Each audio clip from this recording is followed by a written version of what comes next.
my name is Yvette Francino, and as Tom said, I'm an Agile coach. I'm guessing a lot of you don't know what that is. I'll explain a little bit, but my background started in software development in the early 80s at IBM, and I went into management and ultimately became a coach. So a coach is just another type of leader, and in software development in the early 2001, a group of thought leaders got together and created what was called the Agile Manifesto.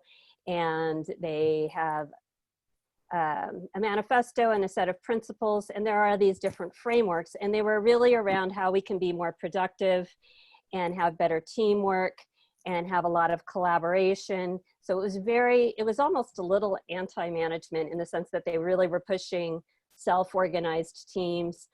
They really, managers had this reputation of kind of being top driven, and they wanted to change that and really have leadership empower staff and to become what's labeled as servant leaders. But really coaches again are, I don't know if any of you are in organizations or have been in organizations that have switched from management to coaches. And really, so that's, again, I became a coach. I really prefer coaching much more to management because it really is focused on the employee and getting them to be and managers is focused on the employee too, but the old school type of management is sort of viewed as the managers tell the employees what to do. And in an Agile environment, we work to have everybody be a team, have the team be empowered to be able to speak up about what they can do, to really be part of the whole process. So that's part of what Agile leadership is about, is this style of empowerment to the staff. There is a lot in the Agile world that has to do with software development because it originated there, but it has been so successful at creating more productive, higher quality teams that they have expanded the use of this Agile, all the concepts to all types of business. And so one of the things, I recently retired, and one of my missions is sort of to use a lot of these concepts in retirement or in everyday life. It's the concepts besides empowering staff, so you don't have this hierarchical kind of organization. It's also about being comfortable with change and being uncertain. So software development, the traditional way was we'd have to figure out the whole design and everything, all the bells and whistles before a line of code was written. And in the new Agile frameworks, you work in iterations. You kind of have a fuzzy idea of what you want at the end, but you don't have all the details. You just start working and you learn as you go. So Agile frameworks are called empirical, and that means that you learn as you go. You don't know all your answers before you start because things are going to change along the way. And you also won't know until you start doing something how well it's going to work. You won't know what you don't know until you start figuring out what you don't know when you start doing it. So that's, in a nutshell, what Agile is about. And there are many books, and there's different certifications, and there's different frameworks, and there are all kinds of again, the people that talk about the mindset and the philosophy and teamwork and leadership and all kinds of things. But if I could say, kind of the ideas are around adaptability, being collaborative, creating strong teamwork and communication, having strong critical thinking skills, and embracing change. So those are some of the broad concepts. Some of the, when you get down to a lot of the leadership, and you think of challenges as opportunities. Often we get a challenge and we're you know, we don't want to be a victim and say we can't do something because we have a challenge. We have to look at that as an opportunity to, how are we going to innovate? What are we going to do to make progress, or to be adaptable to whatever that challenge is. Let me just ask, so that's a great background, right? Yeah. And to give us the framework of it, Uh-huh. right? And I know when you and I had the conversation, and you said you just kind of like started and iterate, and I was like, Ageless Explorers, that's exactly what it is, right? And so that's what we're doing, right? Yeah, exactly. And I you know, what I'm hearing is that came from the software leadership team and so on, right?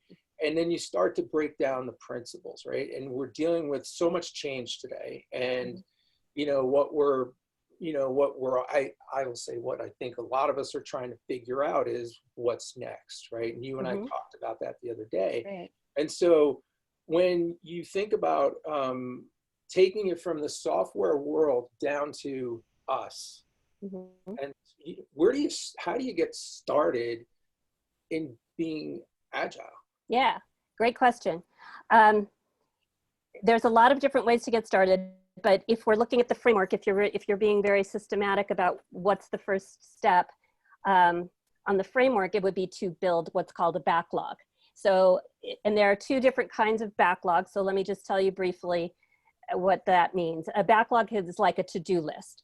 But in a traditional world, we think of a to-do list and we think of, this is all the things we have to do today. And you have this commitment of, and it's always that nice little feeling when you check your things off your to-do list. The two kinds of to-do lists we have in Agile are, we have the big idea list, the really broad one. So I'd say, how do you get started now is just get homework. If you're going, take a sheet of paper, or I use this tool called Trello, and you would just write down any ideas that you have or that you want to work on. They can be big, they can be small, they're just projects. These are not things for sure you're going to do. It's your just idea log. And so that's your first backlog. And again, when you're in the early stages of what's next, the sky's the limit. Just put all of this kind of thing down there. The second kind of backlog is what your iteration backlog. So iterations are small, they're time driven in Agile. So let's call it a week. You're gonna have a week, each week you will have an iteration. Your short-term backlog would be, this is the things I'm gonna do this week. Now that is gonna be different than that big pie in the sky backlog. This one is going to be more, you're going to feel more of a little bit of a commitment to this one. And so like what? Like give me an example as an individual. If you were coaching an individual, what might you suggest as that small piece? Okay, the small piece would be something that you can complete in the iteration. So at the end of the week, that would add value. So that's another big part of it. So let's say you're wanting to write a book, and a lot of times people have the big thing and it's so overwhelming that they don't start because they think it's going to be too much. But we could take both of us have done this in this last week. The podcast was for me. I was kind of intimidated because I'm like, everybody says you need a lot of equipment, and I was like, oh, I'm gonna have to figure out how to do it. But it was just like, okay, this is my week. I'm gonna just do it. And you do an iteration. It's like, I'm not gonna worry about it being high quality or anything. There's another kind of concept with Agile is take imperfect action.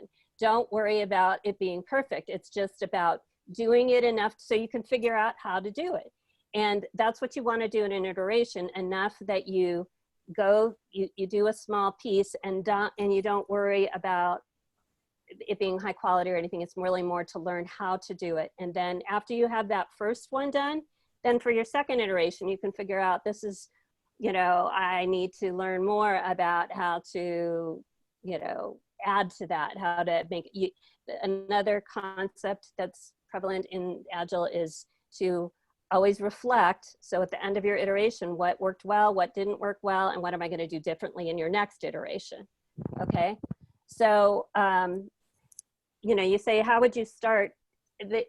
before, if I were about to coach someone, I wouldn't just run right into, okay, create your backlog, because we'd have to talk about, again, some of the bigger picture ideas about recognizing, well, first of all, everybody has to know what is it that they're trying to accomplish. So that's the asking the why. Another thing that is common out there is, if you want to do something, ask why. So I'll give you an example. My son wanted to lose weight. I mean, very common goal that we all have. And I wanted to do some of my practicing of my coaching in everyday life with him. So I asked him to be my guinea pig on this. And I'm like, okay, you want to lose weight? Can I, let your mom be your coach here?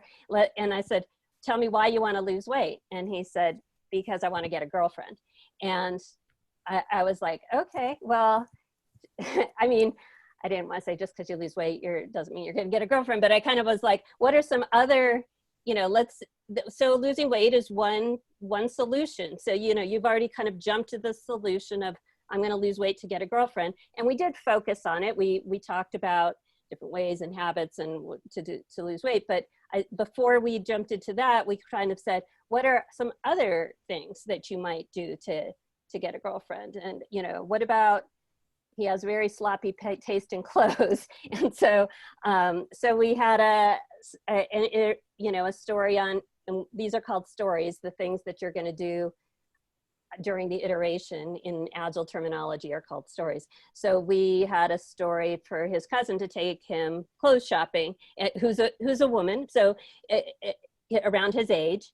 And so you kind of want to know who your target audience is. In his case, he wanted to get a girlfriend, so he wants to find a girl around that age who can kind of give him some suggestions of what girls might like, or what. So again, that's part of it, is don't just jump to, this is what I'm going to do to solve my problem. Think about a variety of ways you might solve whatever challenge it is, and then you have stories on your iteration to move you towards that.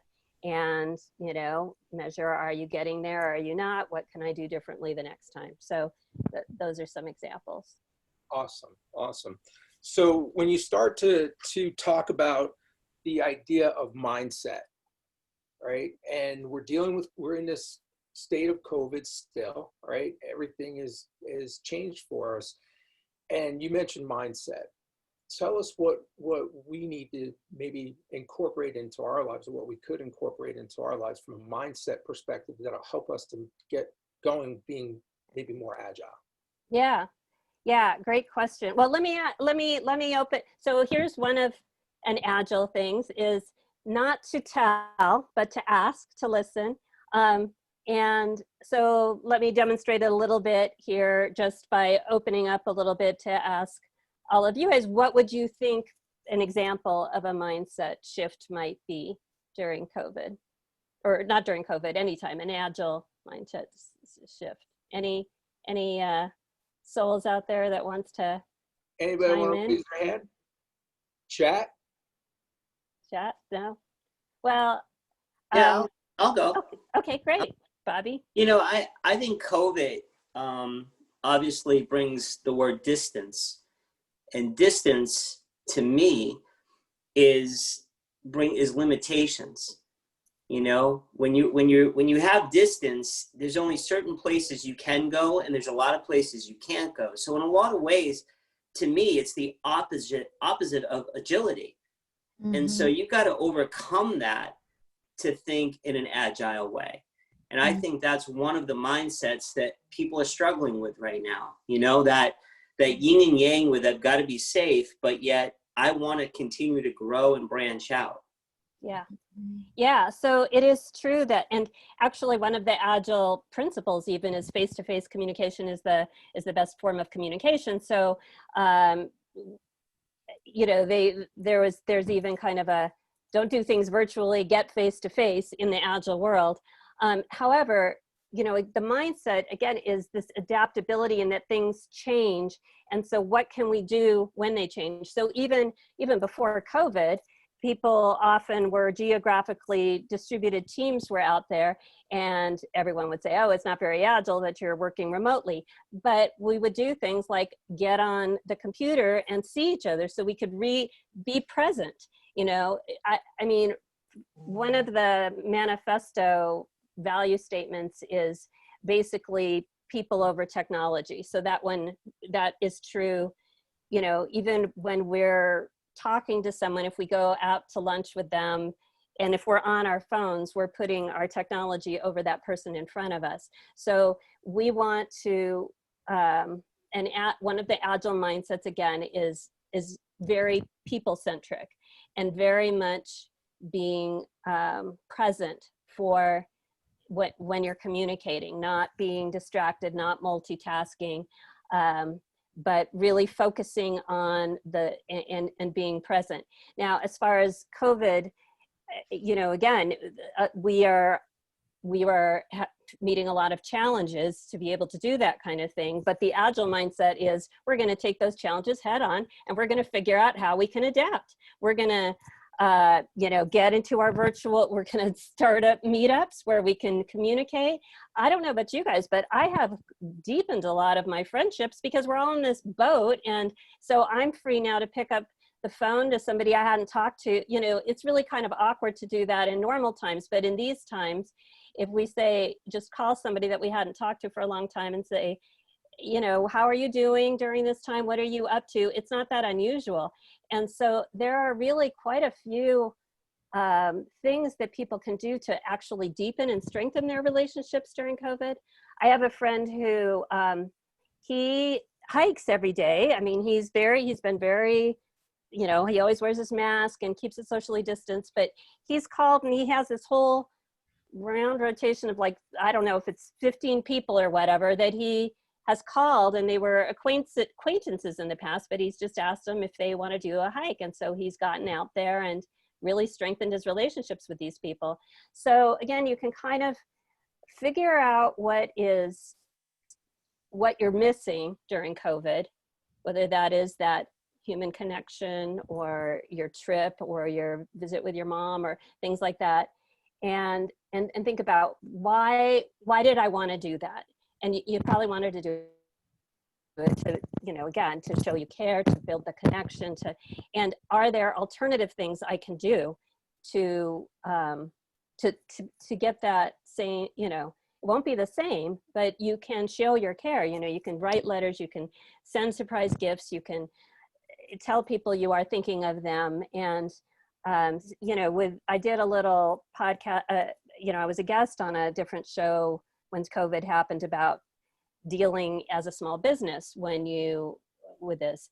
I mean, a lot of small businesses weren't prepared to suddenly go online, but if they could convert and start doing their marketing and build their network and offer their products online when they weren't available before, I mean, it's not true with all of them, but a lot of them will be better prepared when they get back into the traditional world, because now they have an online market. Now they can, you know, there have been a lot of things that if you're not geographically right there, that you now can do that you weren't prepared to do before. So now you can maybe have an infrastructure in your business where you can work with people no matter where they are, and maybe get clients. I mean, I know a Zumba instructor who brought all her stuff online, and she has people from all over the world. So, you know, again, try to be innovative and figure out how you can pivot and use your new situation and still get what you're needing. So I see there's so thank you. So I think we have somebody, Marion said, I was thinking about the shift from thinking about being trapped in our homes to having time to spend with our families because we have fewer distractions. So that the mindset, right? Exactly. Perfect looking, example. right? It's really about your perspective on things as well, it sounds like. Yeah. Changing your perspective to look at how can you still get your needs met, and maybe even find an alternative that you didn't expect that might even be better. Yeah. And you know, here's another great comment that Lauren said, for me, it's having to shift. my thinking from short-term to long-term planning, which is really interesting that, you know, from a business perspective, there's a lot that's being written today about, you know, in leadership roles, that this isn't time to actually, you know, take a step back from the business and revisit your vision and really where are you going to go long term, right? And that I'm assuming would also apply. You can use those agile principles when it comes to that as well. Well, one of the differences, though, is that we do, in Agile, we do have long-term planning, but we have to recognize that that has got to be more flexible. So you don't want to go down to the detail of your long-term planning. Maybe, again, you want to revisit and say, now I realize that it would behoove me to have in place an opportunity for me to be able to work remotely. Or, you know, so my long-term vision for my business is that, you know, people can work from home maybe, or something like that. But in general, if your long-term plan is not like super solid, and you, again, so like right now, for example, we don't know, you know, we don't know when there's going to be a vaccine or when it's going to be safe to travel, or everybody is different on, you know, what their situation is. And that's another common theme with Agile, is that there is no one size fits all answer. You know, that's part of critical thinking, of recognizing that every context is different and every situation is different. So, but again, if you sort of have this long-term feeling like next year, example is next year, I want to take a big road trip in the winter. I don't like cold Colorado, so I want to be a snowbird, but I don't know if it's going to be safe to travel yet in the winter. And so I have an alternative situation of, how can I make a cozy spot for myself so I'll be warm? How can I make sure that my tires are going to be dry? You know, if one thing is going to fall through, do I have an alternative plan? And again, it's like, why do I want to go to the, you know, south? And it's because I don't like being cold. So can I do some things to make it more comfortable for me while I'm here? And, you know, again, obviously, when we're talking about your business or your health, there are other things that are more important than, you know, snowbird things. But that's, again, just an example of keeping it so that you have alternatives and recognize that things are changeable. So if, you know, if you can, you're going to do this. If you can't, you have a plan B, and you're just kind of following along week by week and doing your what works best for that iteration, and then reevaluating as you go on. Does that make sense? Yeah, you know, so what a couple of things that I'm thinking about, right, is while we're living with COVID, and there's so much change that's happening, that there's a lot of fear. Right. I mean, we're being bombarded every day with fear from every which way. And, you know, if you're in that energetic state of being fearful, you know, how would being agile, how's that going to help me to get out of that? What happens in that scenario? Yeah, I think I read a quote, I think even today, so I don't remember the exact quote, but it had something to do with really recognizing the difference between fear and danger. Fear is in our head. It's not real. But, you know, it might help us to prepare. So, you know, I'm from the project management world, and you have risk mitigation, and you can kind of think through what could happen or what might happen. But fear really is a mindset that there are a lot of negative mindsets that really are in our head and kind of prevent us from moving forward in a productive way. And so I think a lot of times fear comes from the lack of control. And so you can always do something to control so example would be, there's rumors that there's going to be a layoff.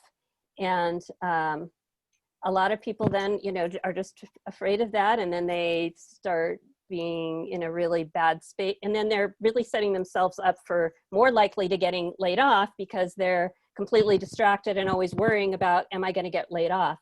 But if you can give some control of, and this isn't an Agile thing. This is more a, I don't know, just positive psychology or whatever kind of thing of, that I have learned of saying, what is, let's think of the different scenarios of what you're most afraid of and what would you do? What would you do if that happened? And that gives you a little bit of control of having a plan of, this is, I will do this, and if this happens, then I will do that. And again, it's putting sort of a risk mitigation plan in place. So in the case where often it's the fear that is worse than the actual thing they fear happening. Once that thing happens, the stress is gone because they can move forward now, they know. But it's that unknown and uncertainty that causes the fear, and that paralyzes people a lot of times. And it actually often will make the thing they're afraid of more likely to happen. So, I mean, an example even with me is mountain biking. My ex-husband was a big mountain biker, and he was always no pain, no gain, and let's just get out there. And he would want to go on these, but I was really always afraid of falling. And, his style, and this is again, another thing, is that everybody is different and you have to recognize your style. My thing is, if I'm afraid, then I'm going to be a worse biker. I do not ascribe to this philosophy of, I want to fall so I can learn. I mean, it's an Agile thing to say failure is how you learn.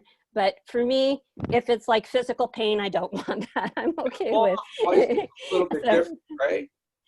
Well, what's that? I said, falling off a bicycle hurts. Yes, it does hurt. And and I know I was a worse writer when I was afraid. It's the same thing with driving. When I'm in a situation where I'm nervous, then I'm going to be a worse driver. So you have to know yourself. You have to know, is this fear that I have hurting me in this situation? And if it is, then let's not put it in this situation, or let's figure out how I can get over the fear. What's the worst thing that can happen? So, in the case of the mountain biking, it's like, what's the worst thing that can happen? I can fall down and break a leg, or, worse. So I just decided I don't want to do that. I'm not going to put myself in that situation.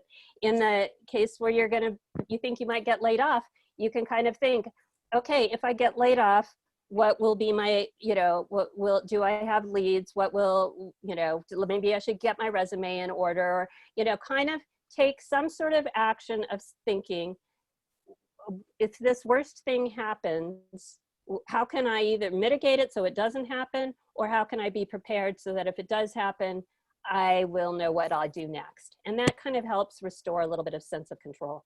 Or not. You don't think it does? No, I said or not, right? So I shared last week with the group that, I was on furlough and then I was let go on Friday. So I'm in that situation personally where I'm not exactly sure. And, and that was something you and I spoke about was, being agile. And, right. You shared around this idea around iterating, right? Which I think is, one of the things that keeps coming up. But what I also hear is taking that action. Yeah, taking action. Small actions. And what I'm finding is that those small actions oftentimes can lead to big results. Mm-hmm.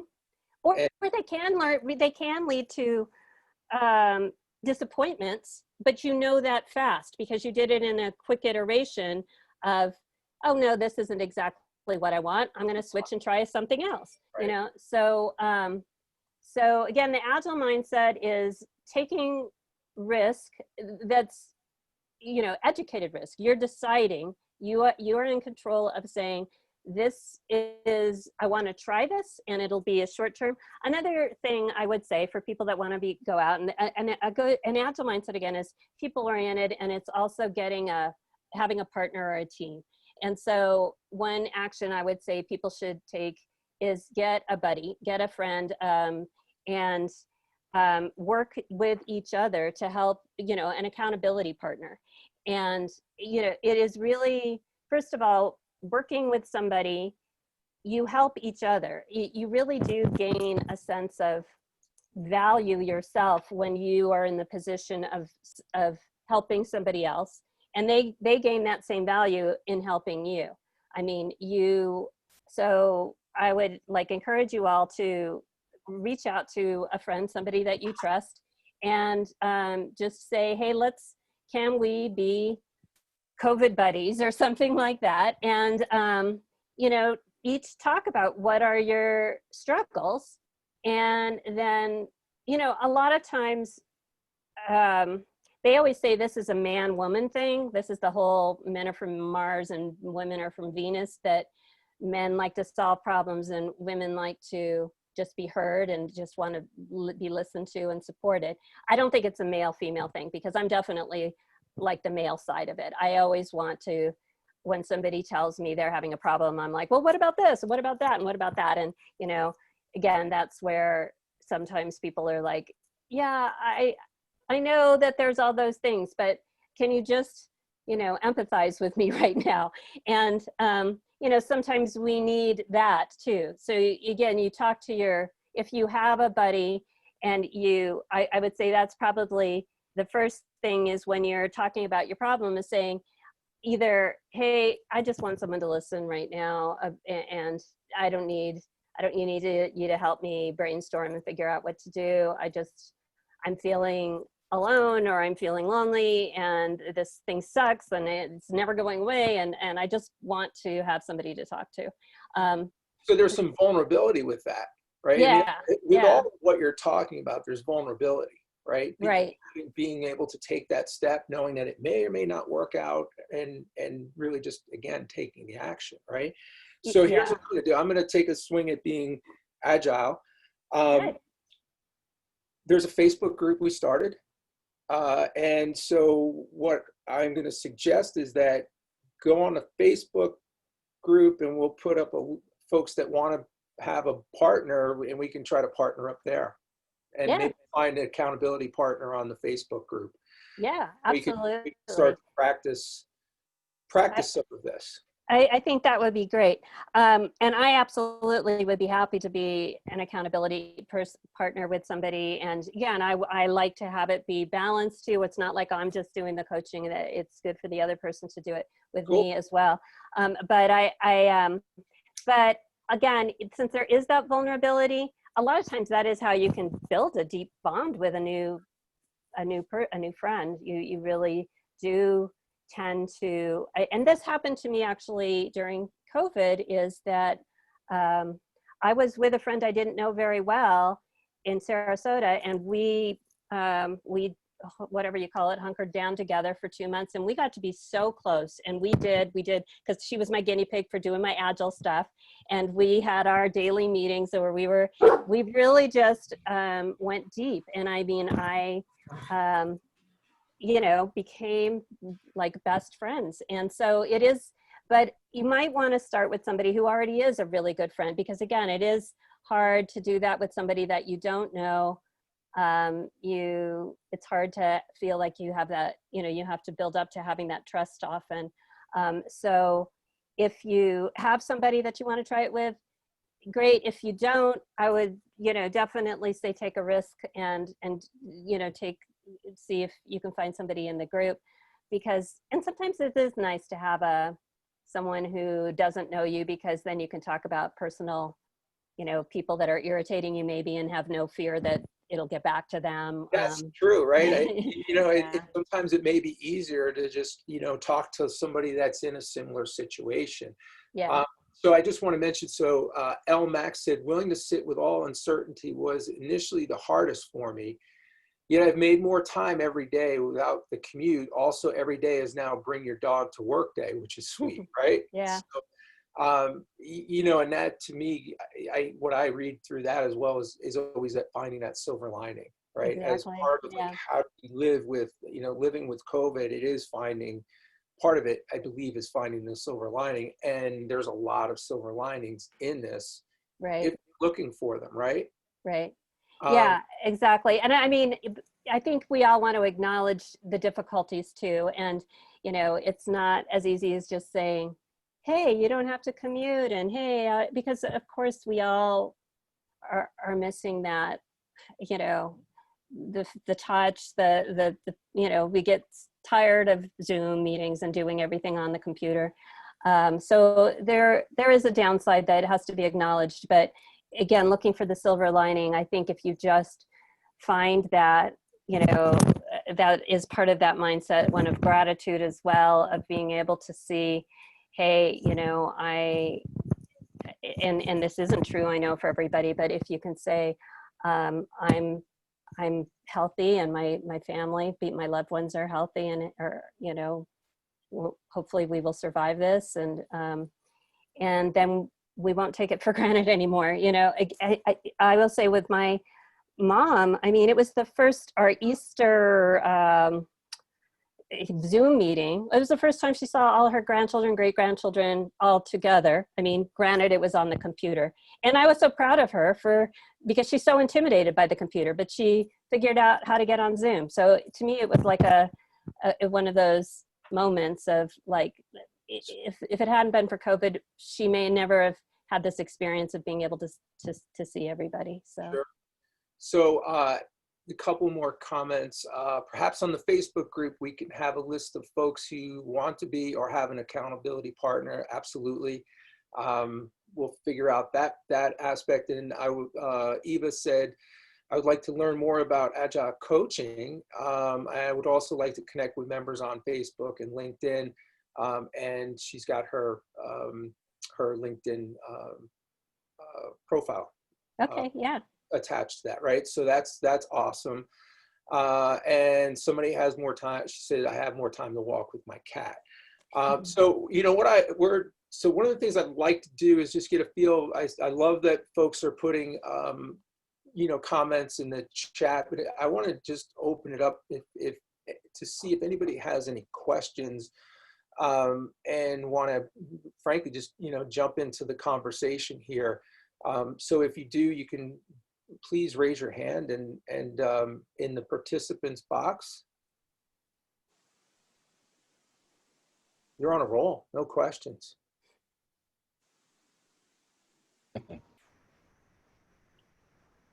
All right, so I have one. I'll keep rolling then. You said something earlier about your why, right? Yeah. And that is something that I've spent a fair amount of time reading about, Simon Sinek, and you know, Bobby is on the call, and Bobby and I are you know, good friends, and we've had multiple conversations about this, and you know, I'm curious, when you talk about the why, how do you take Agile, right? Mm-hmm. And how do you apply that to finding your why? Yeah, well, Tom, I think you're using finding your why sort of in the sense of purpose almost, right? So Yeah. why and purpose being interchangeably used there, which again is I think something, you know, what this group is maybe even about, or even I know what we've been talking about a lot is finding purpose. And so I think that's a little different than a lot of when we talk about asking about the why, we're talking about in the Agile world, each of these goals that then get broken down into smaller goals, or again, what is called stories. For each of those, you ask, why do you want to do that? You also, but one thing where the why comes out is it's value. What value is why are you valuable? And why is what you're working on valuable? How is it going to add value to society? And Right. So I think that is something, whether we're talking about our purpose or whatever we want to do, lose weight, write a book, go on vacation, visit a friend, or whatever. Why do we want to do that? What is the value, and who is that value for? Is what we talk about in Agile. Because, you know, again, a lot of this is about creating products and who's going to get those products. Those are the customers. When we're talking about our own personal why, our own purpose, that's important too. I mean, I'm recognizing that as I'm sort of semi-retiring, that and my kids are grown, you know, so it's like, okay, I no longer have kids that depend on me. I no longer have coworkers and people, you know, it's sort of like, I feel like I'm losing my why, I'm losing my purpose because and so it's one of the reasons, well, it doesn't have to be this grand thing. And I think that's what a lot of people, they're like, they think of it as one big purpose, you know, and maybe for some people it is if they're an athlete or they're a star musician or something like that. But as you and I were talking about before, Tom, that this purpose can change depending on where you are in life and what's going on in life. So right now during COVID, it might be behoove people to say, what can I do to contribute? How can I add value during this time? Whether that's to volunteer or to listen to a friend or to, you know, or maybe I need help, but, you know, maybe this isn't the time for me to be adding value. Maybe this is the time to be vulnerable enough to ask someone else to help. But it's kind of one of the reasons why I was saying that coaching or accountability partners, one of the reasons that's valuable is because it gives both people a sense of purpose. They are helping, you are helping another person and they are helping you. And having that, that happen is, you know, part of what we teach with teamwork or anything. Again, you're not having somebody come down and tell you, this is what you need to do. You're working together as a team to say, how can we help each other be our best selves? If you're struggling, how can I help you?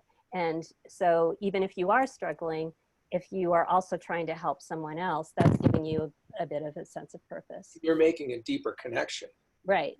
Right. You There's are. a deeper connection. And then you're also, You're helping. one of the things I've talked about is that you're giving as well as you're getting. Right. Yes, exactly. Which is, you know, how relationships work. It's how, I mean, we all talk about, we want to love and be loved, and that's a form of it. You're supporting and you're being supported, and that's what creates those connections. And so if you don't have them, then, you know, again, that's how people can struggle with purpose. If they are like, who's going to care what I'm doing if you Right. don't sort of create a purpose? Yeah. Got it.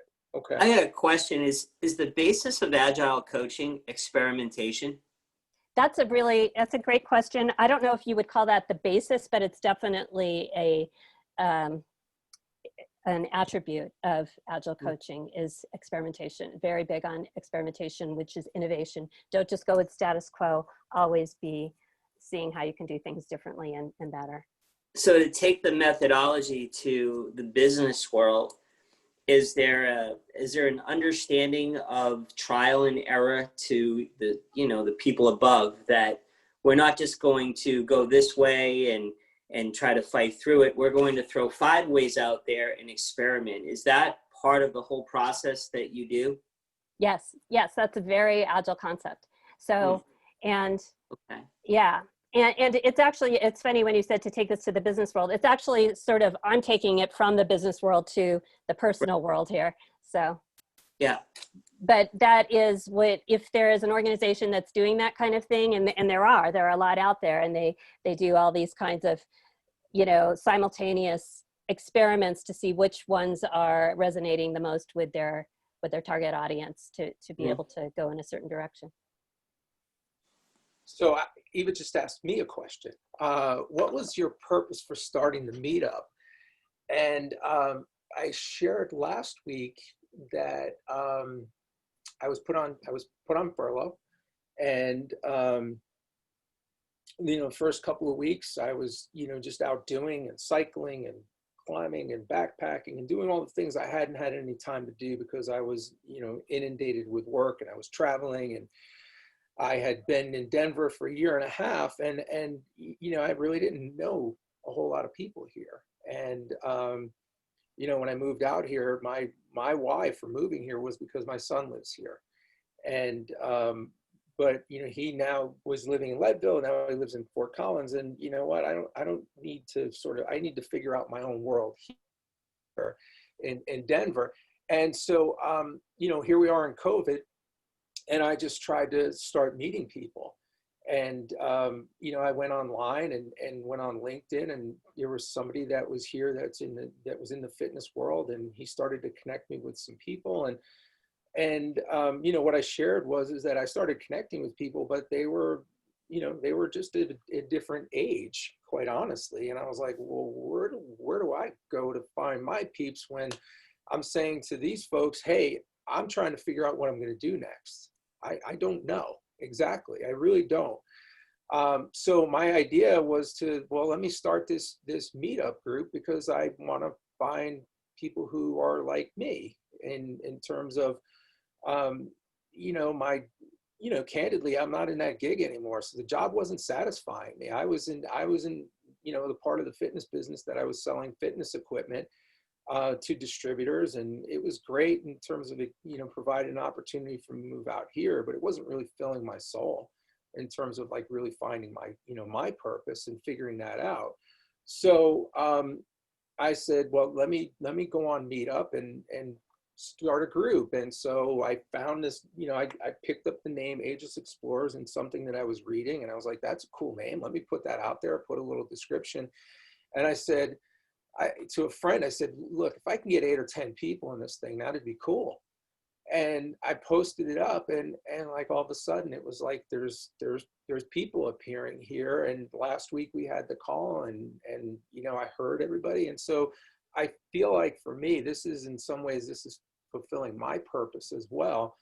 And you know, candidly, I'm learning, and now I'm meeting people, and I wouldn't have met Yvette and some of the other people. We're going to have somebody as a guest next week that, again, it's all through this whole virtual thing and being involved now in this group. And if we can start to build a community and together figure out, you know, individually maybe what our why is or what our purpose is, and if we're able to bring that to the world and make a difference, that's pretty freaking awesome.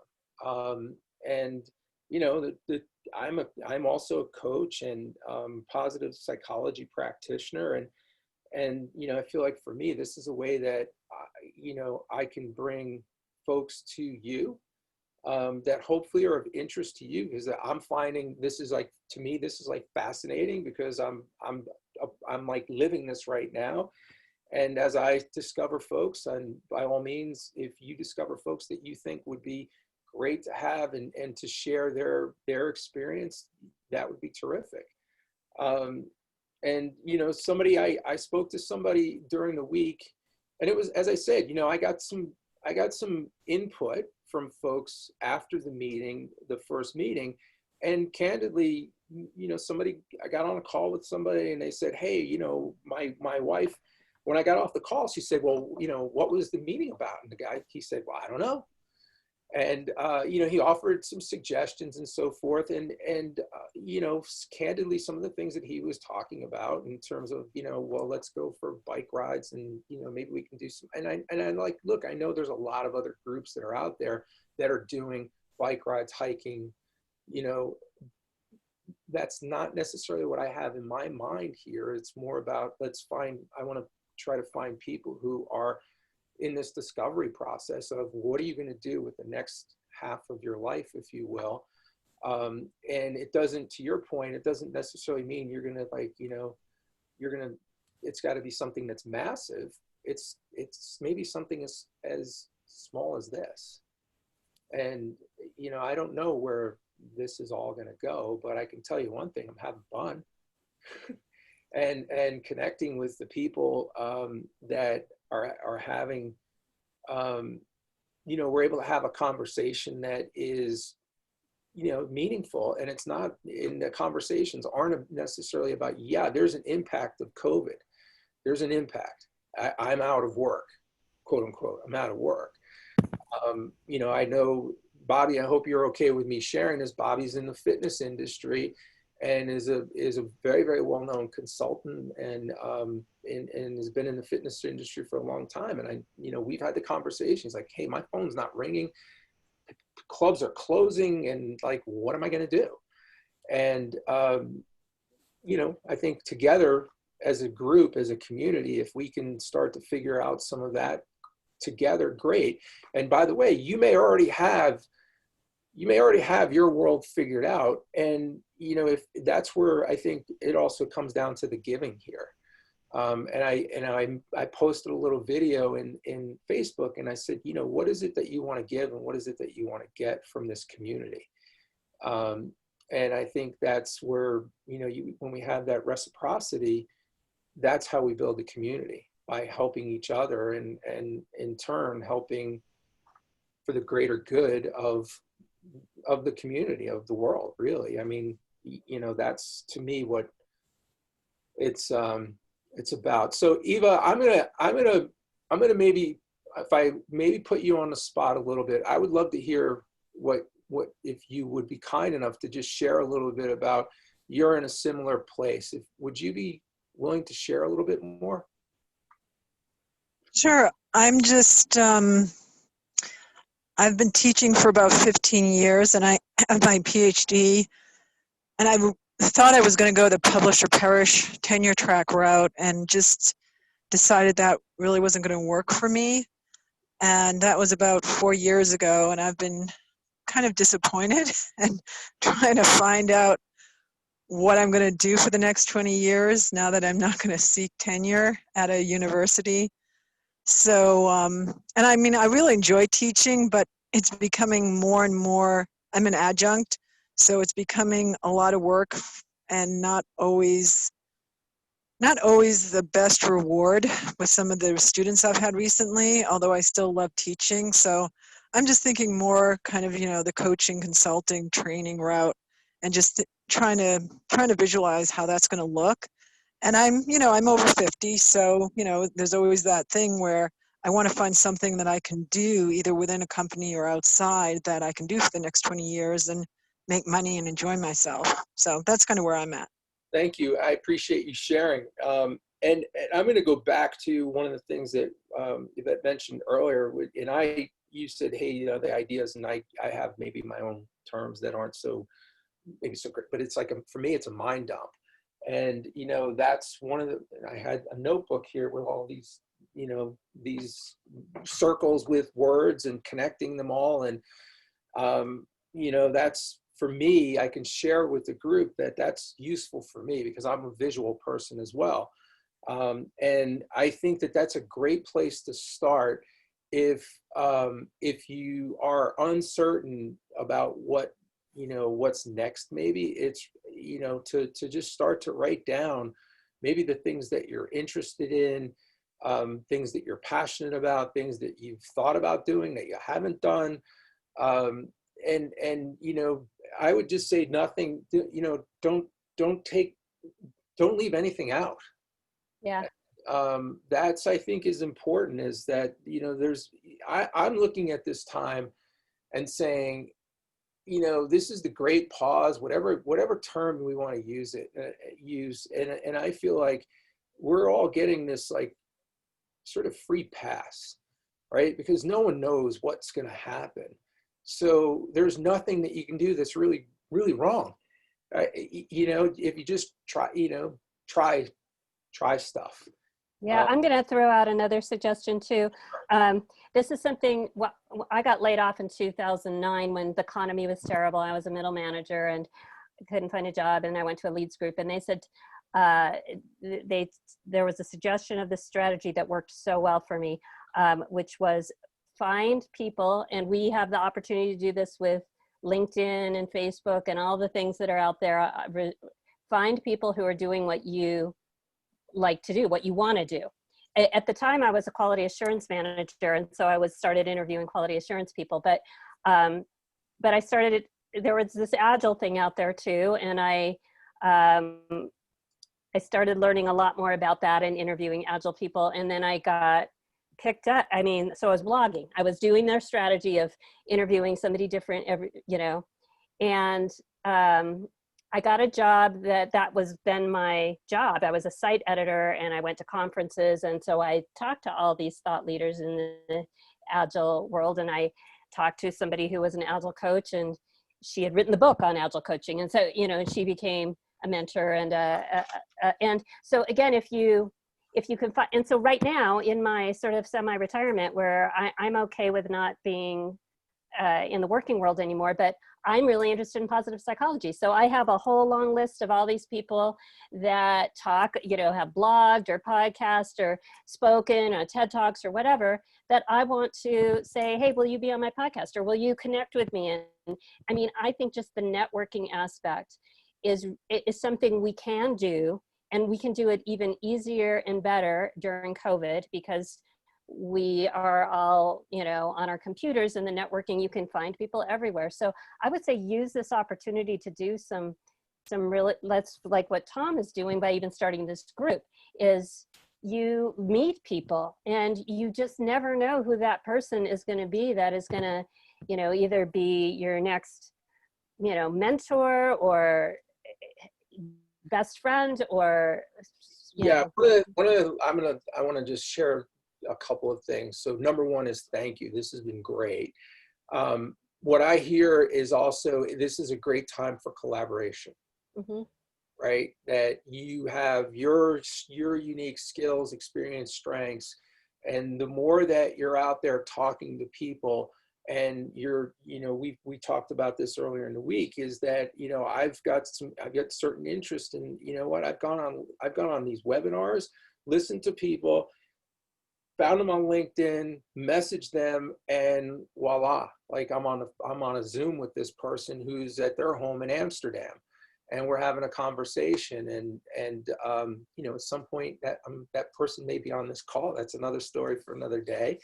But I want to thank everyone for participating, and I really appreciate the interest. And you know, what I'm going to do is I'm going to invite everybody to come to join the Facebook group, which is Ageless Explorers.